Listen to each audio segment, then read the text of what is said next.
Greetings, this is Artie from Artifact Electronics, and this is part 5 of my instant Atari pinball collection. We're down to the last pair of machines. These are Airborne Avenger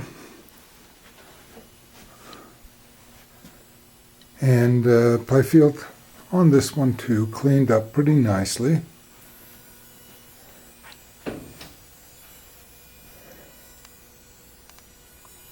Everything's there.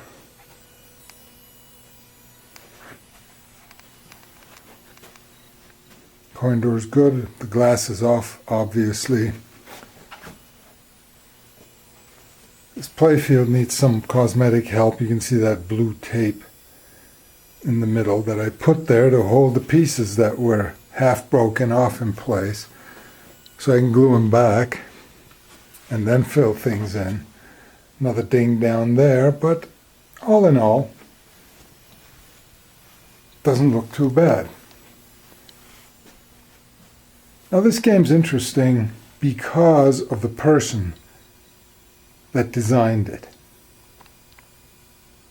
I believe that this pinball game was the first commercial game designed by a guy named Steve Ritchie, who has become quite a prominent pinball designer. But I think this was the first game he did. He later on, he worked on Superman for Atari after this, which was a more successful game, but Atari was already on their way out. He moved over to Williams after that, designed the highly successful series of Black Knight pinballs. He did High Speed. He did many pinball games and really is one of the premier designers of pinball games. But I guess this is where it all started. Repairs on this game were very similar to what I did on the other 4 games. Getting the boards up and running, and we did that in episode 2, gave you an overview of the boards, and the usual stuff on the playfield. Things not triggering correctly, things having to get adjusted, kick-out holes. This one has 2 kick-out holes. Well, actually it has 4.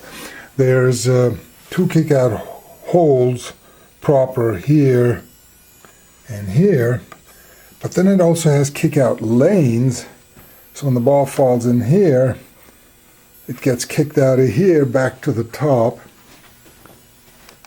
And the same thing on this side. The ball goes in here, gets kicked out of here to go back to the top. It's got 3 thumpers, 2 up there, 1 down here. And, lots of ways to drain, but it does have a ball save gate over there that you can trigger by hitting a certain target in here. And that pretty much gives you the overview of this machine. Somebody asked me why I don't show things, how I repair things in detail on the electronics and stuff. And if I had a single machine to work on, I would have probably done that. But remember, I got 6 machines at once, and I kind of lined them all up, raised the playfield, and worked on them, kind of like playing multiple chess games against 6 different opponents, fixing things on one, going on to the next, and things just never got boring. It was actually easier to do them that way. The downside was that I didn't really have a detailed video record of what got fixed.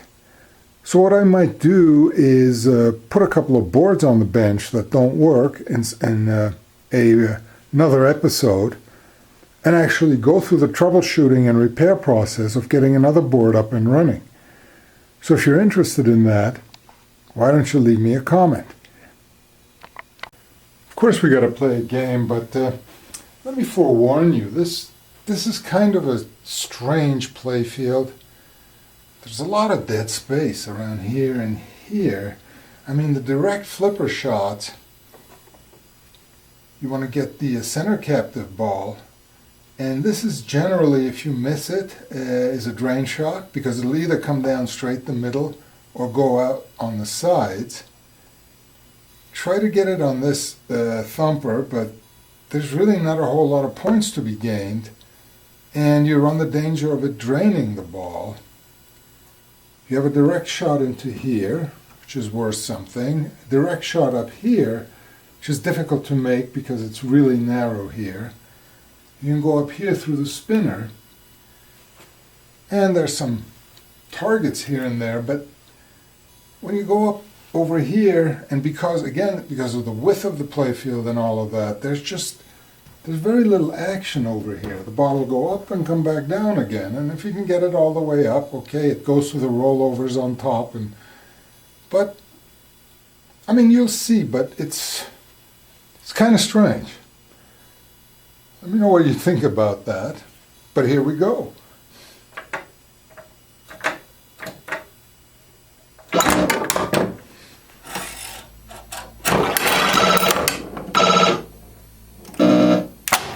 And the ball promptly gets stuck. Of course, I lift the glass off so we wouldn't have that horrible glare, but so see, it kind of goes around there, and there's really not a whole lot happening. Get it in there.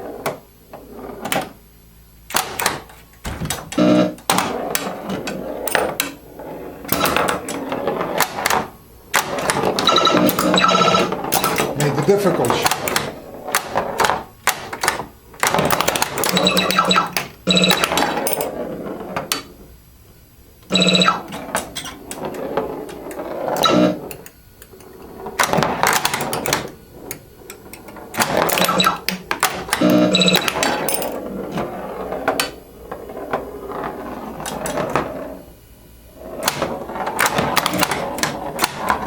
You can see there's a lot of dead in here. Oh, made the center shot. The center shot also, you got to be right in the center to get the ball to go all the way up and hit that target behind it. Otherwise, this is what you end up with. So this one's a little bit slow, but that's what it is.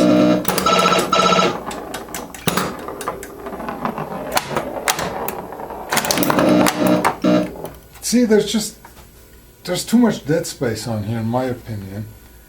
Can you backflip this through the spinner? Nope.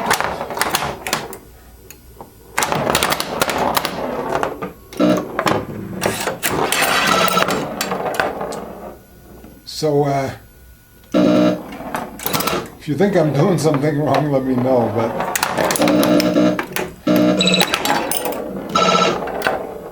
that's pretty much it on this game.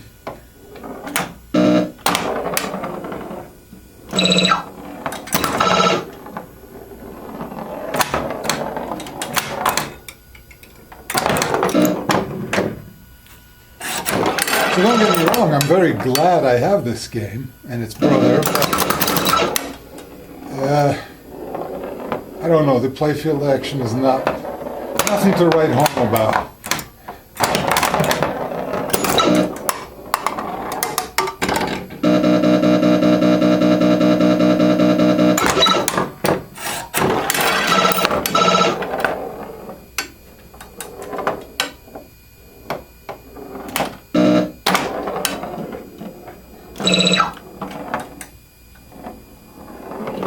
See, the ball just lingers and lingers.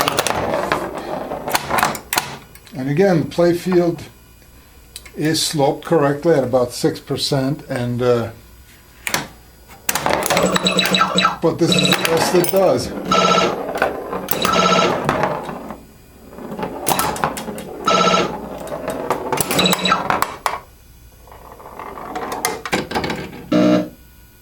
And well, that's Airborne Avengers for you.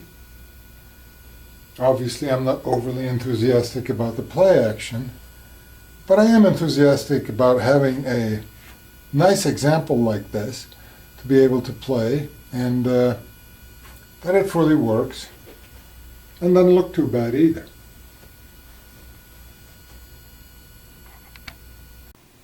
Alright, let's give it another try. I put the glass back on, and maybe with the playfield hermetically sealed, the air pressure will go up or down inside, and we will get a different playing experience. What do you think?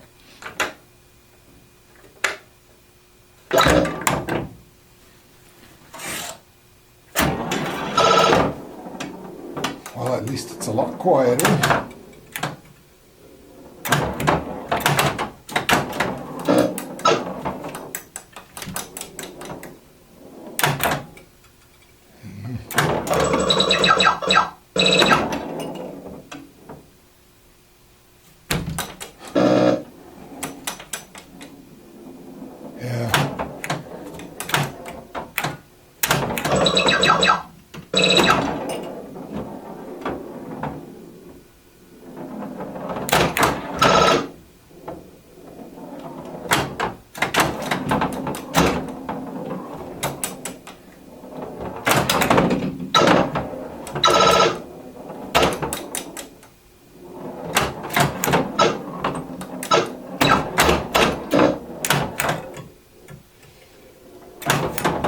Yeah, I know I'm missing, but there just isn't that much to miss. So.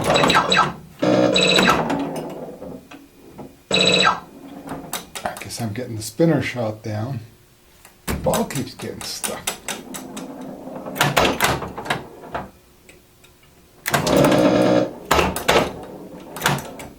And if you haven't guessed, I'm supposed to spell Airborne Avenger here.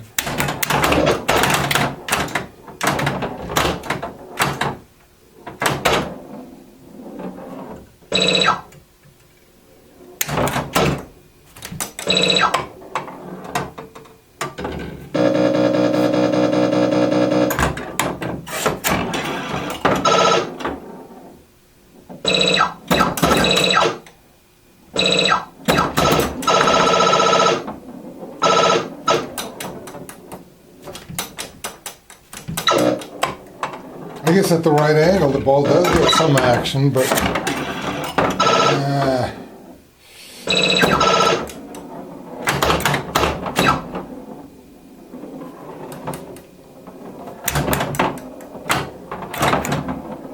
look at that.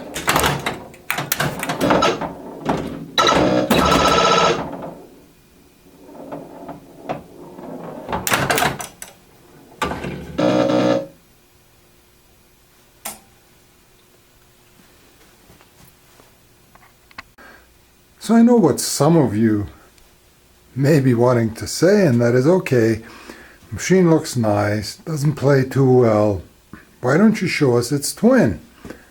And that one probably plays a lot better, and then you can figure out why this one is kind of slow.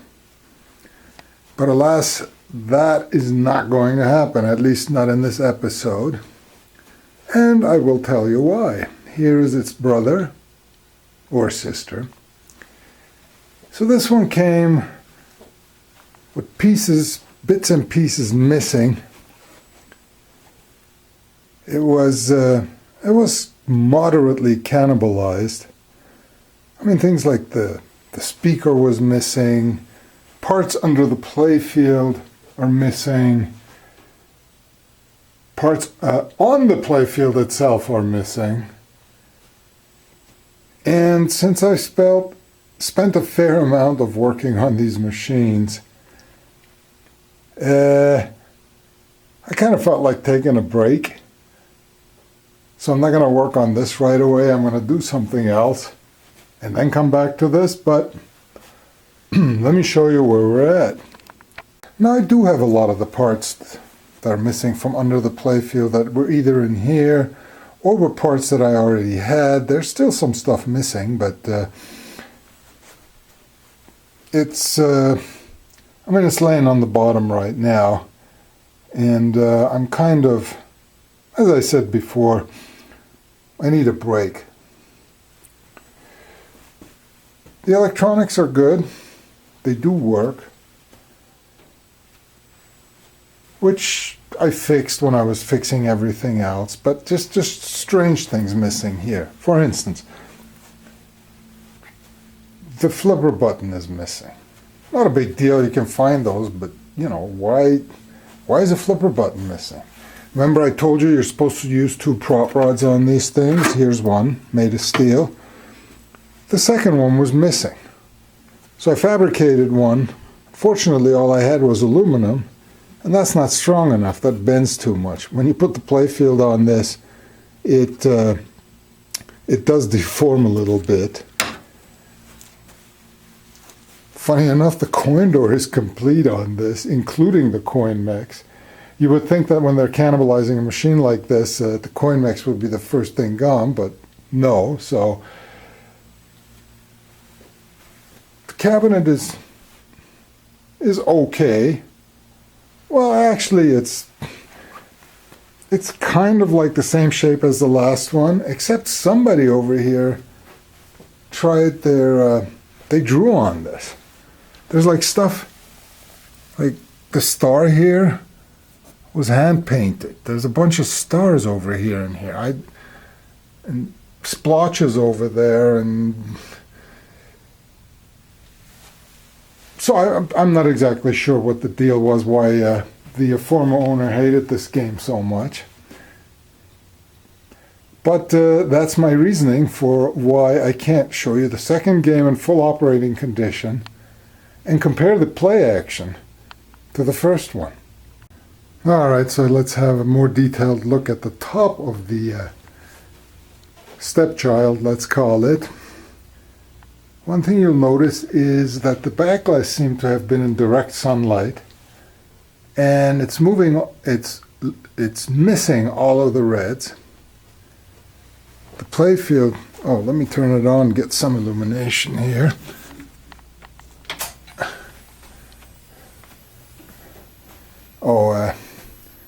Here's a display. You can see missing a bunch of segments, and you can't really see, but some of the segments have burn in it. I guess on this segment you can see that dark spot there. That's what I was talking about, the second up, the shadow in there. That's all. Those are burns in the segments, and there's nothing I can do about that. Now, here's a back glass. The bleached of red, and here's what it's supposed to look like. So that's not good. What do you think? Somebody stood there and scraped all the red off? Oh well.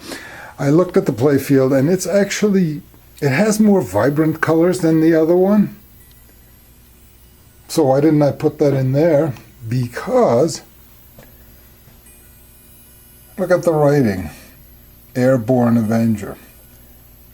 The letters are all worn off. I mean, the red is supposed to say Airborne. See, there's a whole bunch of stuff writing missing on it, which is kind of strange because everything else is in good shape, nothing else worn off, but those parts are worn off. And considering my very limited artist skills, if I tried to touch that up, I'd probably make it look worse. Further on, the rollover guides on the right and left side are missing. What they look like is, or should be looking like, is this is the right side on the other machine and this is the left side. There's a rollover guide on top. And if we go over here, there's no rollover guide on top. There's other small bits and pieces missing on top. Now those can be replaced, but just little things. There's supposed to be a post right here, a mini post, looking like this. Things like that were removed and taken away. You can see that the lower, the apron is missing, but that, not a big problem. because that was in the machine. So that's there. This did have a glass, but remember one of the other machines I fixed, the Middle Earth, didn't have a glass, so the glass of this has been moved to the Middle Earth, and I needed to get a new sheet of glass for this. And that just about sums it up. Oh, another interesting part I didn't tell you. The flippers, of course, are both missing. But this was an earlier Atari pin, and this is what the flipper mechanism looks like. It's a motor, and I guess it just turns whatever, a quarter turn or something, and then snaps back when you take power off of it. Rumor has it that Atari used this approach rather than the traditional solenoid approach because they had a local supplier of these motors, and they cost half as much as a flipper assembly. Well, most Ataris that used these had to be retrofitted with a true solenoid assembly because the motor driven flipper mechanisms all failed. So I don't even know if these I haven't put these mechanisms in yet. I don't even know if they work, but I will slowly but surely take all of the parts that are laying in the belly of the machine, put them back on, get a better inventory or list of the things that are missing, and try to procure those. And sometime in the future, we will get this machine working, and then we'll do a side-by-side comparison as far as play action is concerned. Another ugly thing. It's supposed to say, what, 1000 when lit. Look how that's worn. It's just everything in the middle is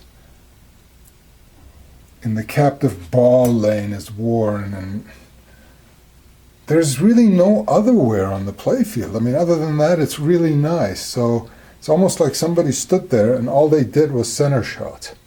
And they must have been successful at it because they wore the whole center lane down. And other than that, I can't really complain about a whole lot else.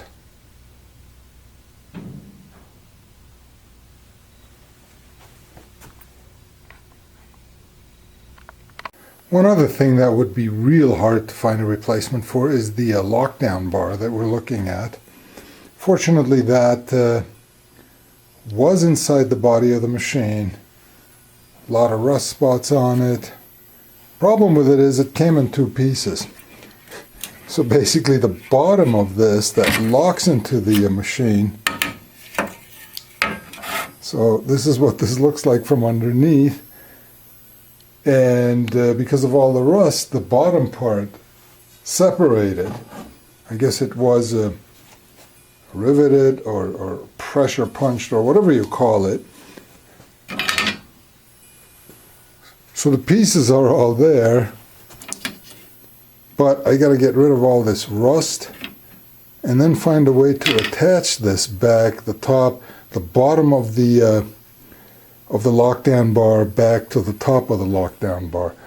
Now, you know, if I had unlimited amounts of time, patience, and money, the nice thing to do is, of course, to at least re-chrome the lockdown bars, get rid of the worn ends on them, and there's a lot to be done cosmetically. I will work on this as I get all the parts together to make sure that it works. The backlash is a problem. That's probably total unobtainium. And it is kind of ugly looking, but it's better than none. So that's where we're at with my instant Atari pinball collection. Well, here we are. They're all lined up. Well, not all, but got kind of close. I was hoping to get all of this done for Christmas, but I guess not. The lack of parts and the state of that one machine prevented me, but I still think we did pretty well. We got all of these guys playable.